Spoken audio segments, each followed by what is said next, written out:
اعوذ باللہ من الشیطان الرجیم بسم اللہ الرحمن الرحیم نحمدہ ونصلی ونسلم علی رسولہ النبی الکریم اما بعد فاعوذ باللہ من الشیطان الرجیم بسم اللہ الرحمن الرحیم اللہم صلی علی سیدنا و مولانا محمد وعلی آلہ وصحبہ وبارک وسلم۔ معزز طلبہ و طالبات و معزز سامعین گرامی، السلام علیکم ورحمۃ اللہ وبرکاتہ۔ آج الحمدللہ ہم گلستان سعدی کے 13ویں لیکچر میں حاضر ہیں۔ آج انشاءاللہ العزیز ہم اللہ پاک کے اذن اور اس کی توفیق سے گلستان سعدی کے پہلے باب کی 6 حقائق پڑھیں گے۔ تو چلتے ہیں بلا تاخیر ہم آج کے سبق کی طرف۔ تو جو سے اسکرین کے اوپر آج کا سبق دیکھیں۔ شیخ سعدی رحمۃ اللہ علیہ آپ لکھتے ہیں، یکے از ملوک عجم حکایت کنند، یعنی عجم کے بادشاہوں میں سے ایک بادشاہ کی حکایت بیان کرتے ہیں۔ یکے از ملوک عجم حکایت کنند، عجم کے بادشاہوں میں سے ایک بادشاہ کی حکایت بیان کرتے ہیں کہ دست تطاول بر مال رعیت دراز کردہ بود، کہ اس نے عوام کے مال پر دست درازی شروع کر رکھی تھی۔ اس نے عوام کے مال پر دست درازی کا آغاز کر دیا تھا، یعنی لوٹ مار شروع کر دی تھی، کرپشن شروع کر دی تھی۔ لوگوں کا مال لوٹنا یہ اس کا پیشہ بن چکا تھا۔ لوگوں کے مال کو لوٹنا، ناجائز ان کے اوپر ٹیکس لاگو کرنا اور طرح طرح کے ظلم و ستم کرنا، یہ اس کا پیشہ بن چکا تھا۔ وجور و اذیت آغاز، اور اس نے ظلم و ستم اور تکلیف پہنچانے کا آغاز کر دیا تھا۔ لوگوں پر طرح طرح کے ظلم و ستم کرتا اور تکالیف پہنچاتا، تا بجائے کہ خلق از مقاعد ظلمش بجہاں رفتند، یہاں تک کہ عوام اس کے ظلم و ستم سے اور اس کے ظلم کی فریب کاریوں سے تنگ آ کر دوسرے ملک جانے لگے۔ بجہاں رفتند، دوسرے ملک جانے لگے، کسی اور ملک جانے لگے، یہاں سے کوچ کرنے لگے، اس وطن کو، اپنے دیش کو چھوڑ کر دوسرے ممالک میں کوچ کرنے لگے تاکہ اس بادشاہ کے ظلم و ستم سے بچ سکے۔ اس لیے وہ اپنا وطن، اپنا دیش، اپنا ملک، اپنا علاقہ چھوڑ کر دوسرے علاقوں میں، دیار غیر میں بسیرا کرنے لگے۔ وَأَذْ قُرْبَتِ جورش راہ غربت گرفتند، وَأَذْ قُرْبَتِ جورش راہ غربت گرفتند، اور اس کے ظلم کی مصیبت سے تنگ آ کر انہوں نے ہجرت کا رستہ اختیار کیا۔ یہاں سے وہ چھوڑ کر اب ہجرت کر کے دوسرے علاقوں میں وہ شفٹ ہونے لگے۔ چو رعیت کم شد، جب رعایا کم ہو گئی،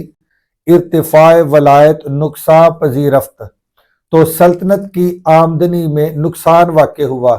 سلطنت کی آمدنی میں کمی واقع ہو گئی۔ جب رعایا چھوڑ کے جانے لگی تو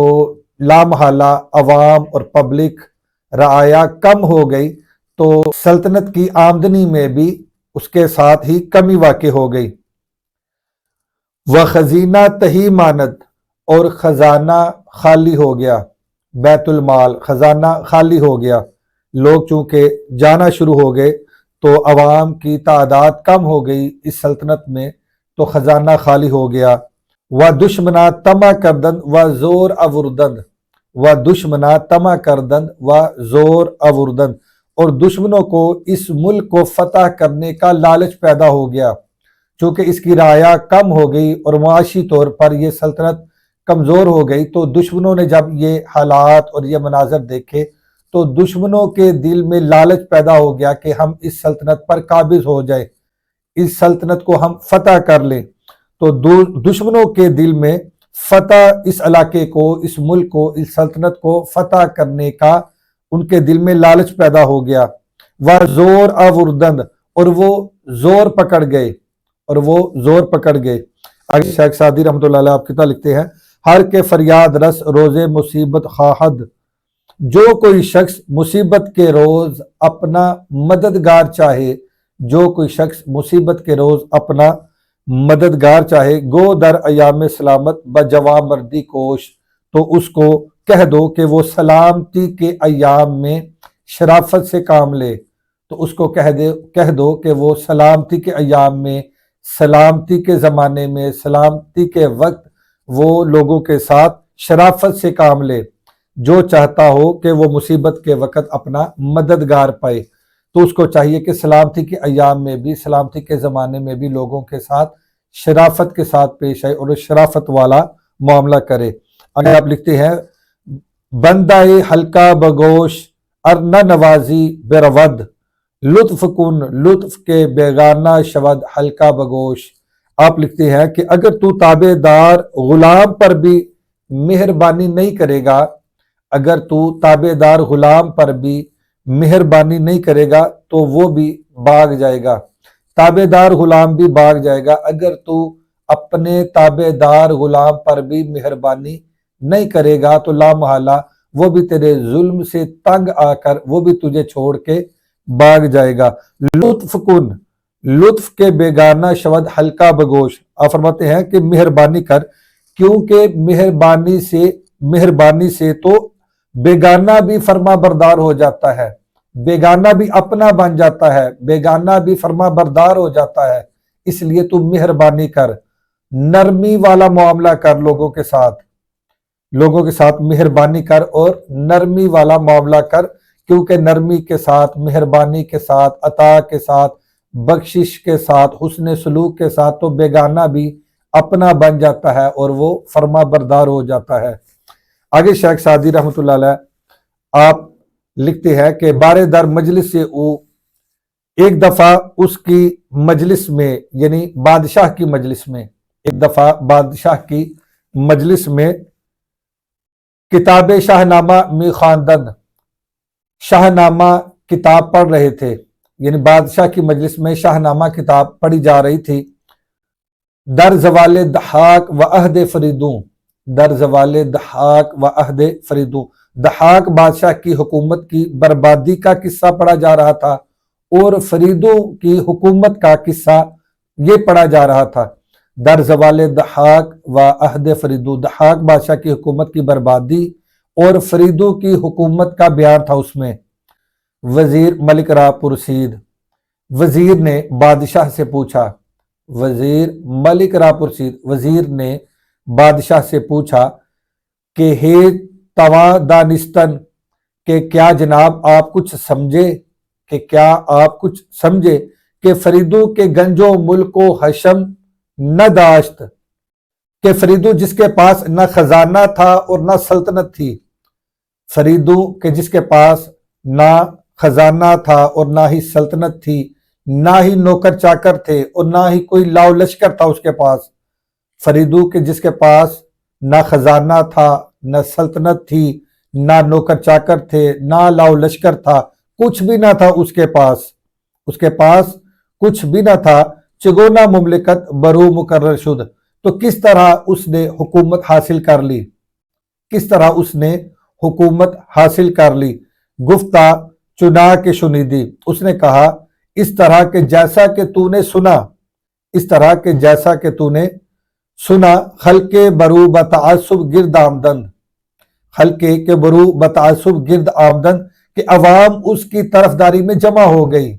عوام پبلک رعایا اس کی طرفداری میں، اس کی حمایت میں جمع ہو گئی، وہ تقویت کردن، اور اسے مضبوط کر دیا،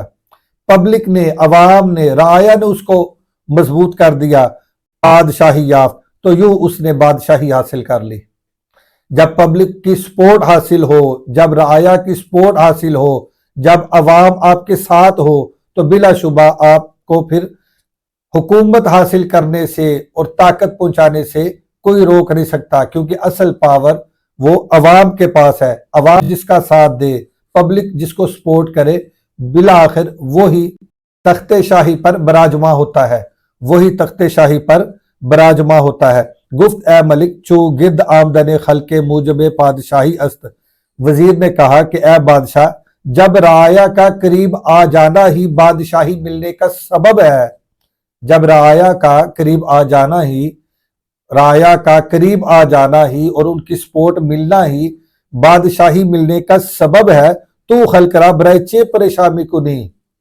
تو خلق را برائے پریشانی کنی، تو پھر تو عوام کو تنگ کر کے کیوں بھگاتا ہے؟ تو پھر تو عوام کو تنگ کر کے کیوں بھگاتا ہے؟ وزیر نے نہایت جرت کا مظاہرہ کیا کہ بادشاہ وقت کے سامنے کھری اور سچی باتیں کی، اور کچھ وزیر بے تکلف بھی ہوتے ہیں بادشاہ کے ساتھ، تو وہ بھی بادشاہ کے ساتھ اس طرح کھلی باتیں کر سکتے ہیں۔ اس وزیر نے البتہ بہادری کا مظاہرہ کیا اور کھلی باتیں کی اور حق پر مبنی باتیں کی، بادشاہ کی آنکھیں کھولنے کے لیے باتیں کی، تاکہ وہ ظلم سے پھر جائے، ظلم سے باز آ جائے اور لوگوں کے ساتھ نرمی والا معاملہ کرے، لوگوں کے ساتھ عطا اور بخشش والا معاملہ کرے، لوگوں کے ساتھ حسن سلوک والا معاملہ کرے۔ اس لیے وزیر نے ایسی باتیں کہیں، مگر سر بادشاہی کردن نہ داری۔ جب وزیر نے یہ کہا کہ جناب پھر عوام کو آپ تنگ کر کے کیوں بھگا رہے ہیں، تو اس نے آگے پھر کہا، یعنی وزیر نے کہا، مگر سر بادشاہی کردن نہ داری، شاید اے بادشاہ تیرا بادشاہی کرنے کا کوئی ارادہ نہیں ہے، اے بادشاہ شاید تیرا بادشاہی کرنے کا ارادہ نہیں، اسی لیے تو لوگوں کو اس قدر تنگ کر رہا ہے، ان پر ظلم کر رہا ہے اور ظلم کے پہاڑ توڑ رہا ہے۔ اگر شیخ سعدی رحمۃ اللہ علیہ اب لکھتے ہیں، ہما بے کے لشکر بجا پروری، ہما بے کے لشکر بجا پروری، کہ سلطان بلشکر کند سروری، کہ سلطان بلشکر کند سروری۔ شیخ سعدی رحمۃ اللہ علیہ اب لکھتے ہیں کہ یہی بہتر ہے کہ تو دل و جان سے لشکر کی پرورش کرے، یہی بہتر ہے، ہما بے یہی بہتر ہے کہ لشکر بجا پروری، کہ تو لشکر کی دل و جان سے ان کی پرورش کرے، دل و جان سے ان کی پرورش کرے۔ کیوں کہ سلطان بلشکر کند سروری، کیونکہ بادشاہ تو لشکر کے ساتھ ہی بادشاہی کرتا ہے، کیونکہ بادشاہ تو لشکر کے ساتھ ہی بادشاہی کرتا ہے۔ آگے شیخ سعدی رحمۃ اللہ علیہ اب لکھتے ہیں، ملک گفت موجب گرد آمدن نے سپاہ و رعیت و لشکر چے باشد، بادشاہ نے کہا کہ لشکر اور عوام کو اکٹھا کرنے کا کیا طریقہ ہے؟ ملک گفت بادشاہ نے کہا، موجب گرد آمدن نے سپاہ و رعیت و لشکر چے باشد، کہ عوام کو، پبلک کو، رعایا کو اور لشکر کو، فوجیوں کو، سپاہیوں کو اکٹھا کرنے کا کیا طریقہ ہے؟ کیا طریقہ ہے؟ گفت اس نے کہا، یعنی وزیر نے کہا،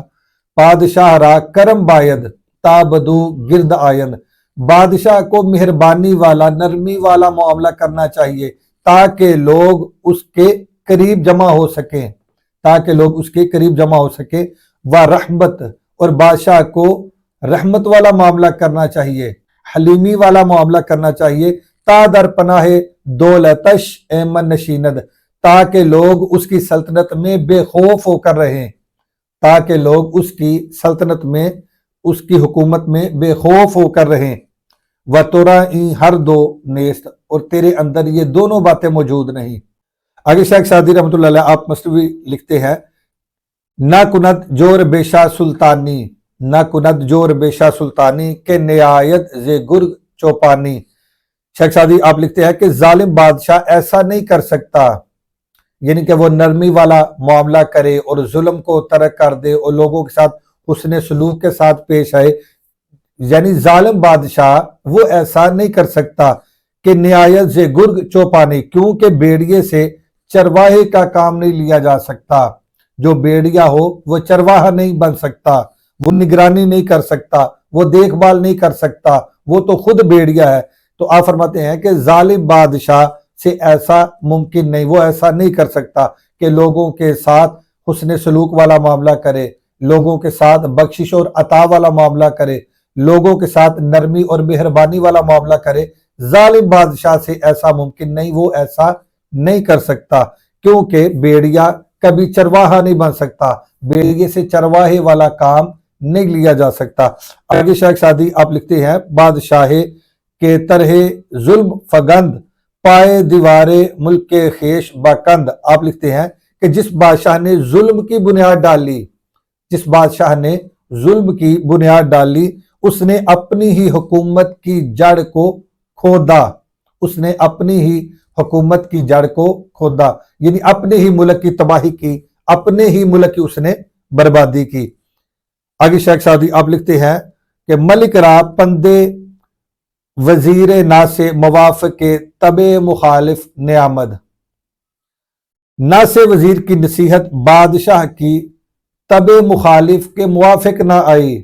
یعنی وزیر نے یہ جو نصیحت بادشاہ کو کی، بادشاہ کی چونکہ طبع مخالف تھی،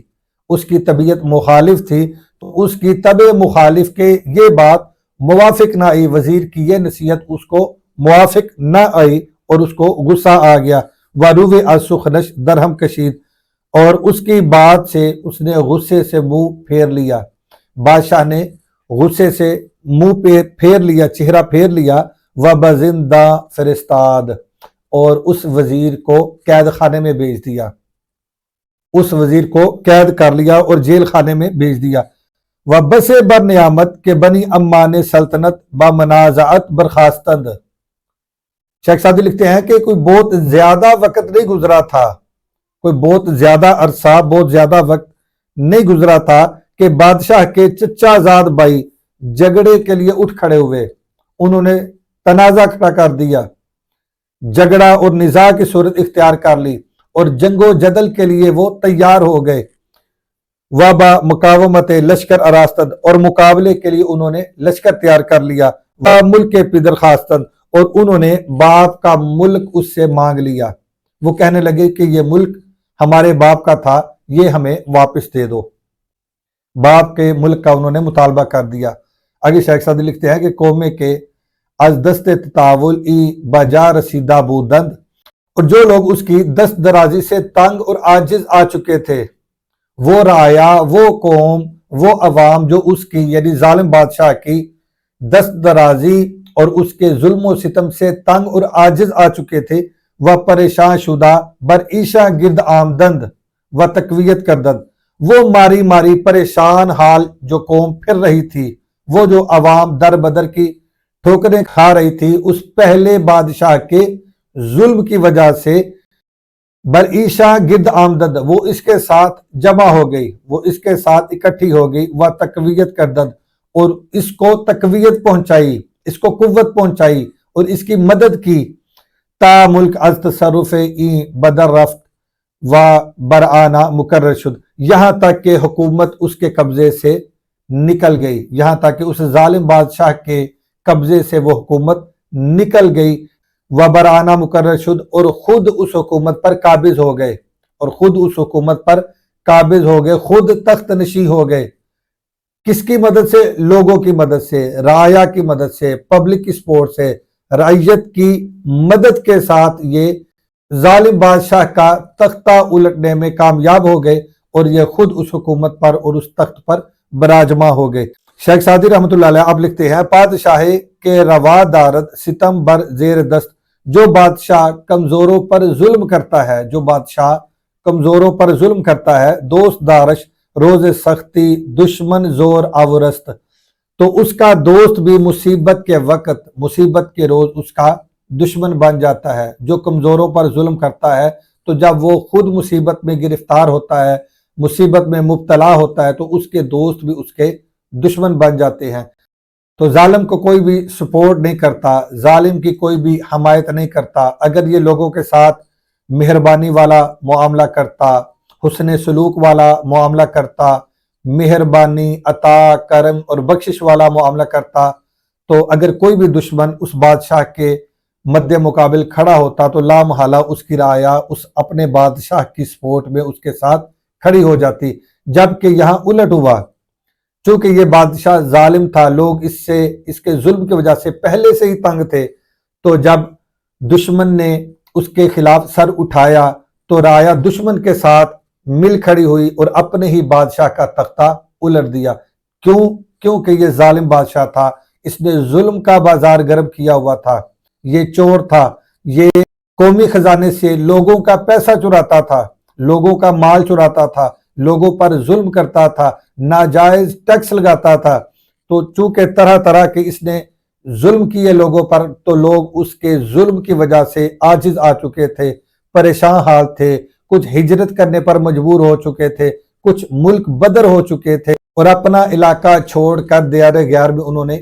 بسیرا کر لیا ہوا تھا اور ڈیرا جما لیا ہوا تھا۔ اس لیے لوگوں نے پھر دشمن کا ساتھ دیا اور اپنے ہی بادشاہ کے خلاف علم بغاوت بلند کیا اور اس کا تختہ الٹ دیا۔ آگے شیخ سعدی رحمۃ اللہ علیہ آپ لکھتے ہیں بارعی سلوکن واضح جنگ خصم ایمن نشی، آپ لکھتے ہیں کہ عوام کے ساتھ سلو کر، عوام کے ساتھ سلو کر مراد یہ کہ اس کے ساتھ نرمی والا اور حسن سلوک والا معاملہ کر، و جنگ خصم ایمن نشی، اور دشمن کی جنگ سے بے خوف ہو کر بیٹھ جا۔ اگر تو عوام کو خوش رکھتا ہے، پبلک کو خوش رکھتا ہے اور لوگ تجھ سے خوش ہیں تو پھر تجھے دشمن کا کوئی خوف نہیں اور کوئی ڈر نہیں۔ زاں کے شہنشاہ عادل را رعیت لشکر است، کیونکہ عادل اور منصف بادشاہ کی عوام ہی اور رایا ہی اس کا لشکر ہے، کیونکہ منصف بادشاہ کا لشکر اس کی رایا اور اس کی عوام ہی ہوتی ہے۔ زاں کے شہنشاہ عادل را رعیت لشکر است، اس لیے کہ منصف بادشاہ کی رایا ہی اس کا لشکر ہے، اس کی رایا ہی اس کا لشکر ہے۔ آگے شیخ سعدی لکھتے ہیں غم زیر دستہ بخرزی نہار، خبردار کمزوروں کے ساتھ غمخواری کر، خبردار اے شخص کمزوروں کے ساتھ غمخواری کر، بترس از زیر دستی روزگار، اور زمانے کی زبردستی سے تو ڈر، اور زمانے کی زبردستی سے تو ڈر، یعنی زمانہ جب پلٹا کھائے گا، وقت جب بدل جائے گا اور حالات تیرے مطابق نہیں رہیں گے تو اس وقت سے اور اس مصیبت سے تو ڈر، اور لوگوں کے ساتھ کمزوروں کے ساتھ غمخواری والا معاملہ کر، نرمی والا معاملہ کر، حسن سلوک والا معاملہ کر، اور لوگوں کو اور اپنی رایا کو اور اپنی پبلک کو اور اپنی عوام کو تو خوش رکھ۔ اگر تو ان کو خوش رکھتا ہے تو دنیا کی کوئی طاقت اور کوئی دشمن تیرا مقابلے میں نہیں کھڑا ہو سکتا، دنیا کا کوئی دشمن بھی تیرے مقابلے میں نہیں کھڑا ہو سکتا، اور فتح ہمیشہ حق ہی کی ہوتی ہے اور حق ہی ہمیشہ غالب رہتا ہے۔ اگر تو ظلم کرے گا، ستم کرے گا تو لا محالہ لوگ تیرے خلاف علم بغاوت بلند کر دیں گے اور تیرا تختہ الٹ دیں گے اور تیری حکومت کا خاتمہ کر دیں گے۔ تو امید ہے کہ آج کا لیکچر بھی آپ نے اچھے طریقے سے سماعت کیا ہوگا اور آج کی یہ حکایت بھی پسند کی ہوگی۔ آج کے لیکچر سے اور آج کے درس سے آپ نے کیا سمجھا، کیا سیکھا، کمنٹ کر کے اپنی رائے کا اظہار ضرور دیں۔ السلام علیکم ورحمۃ اللہ وبرکاتہ۔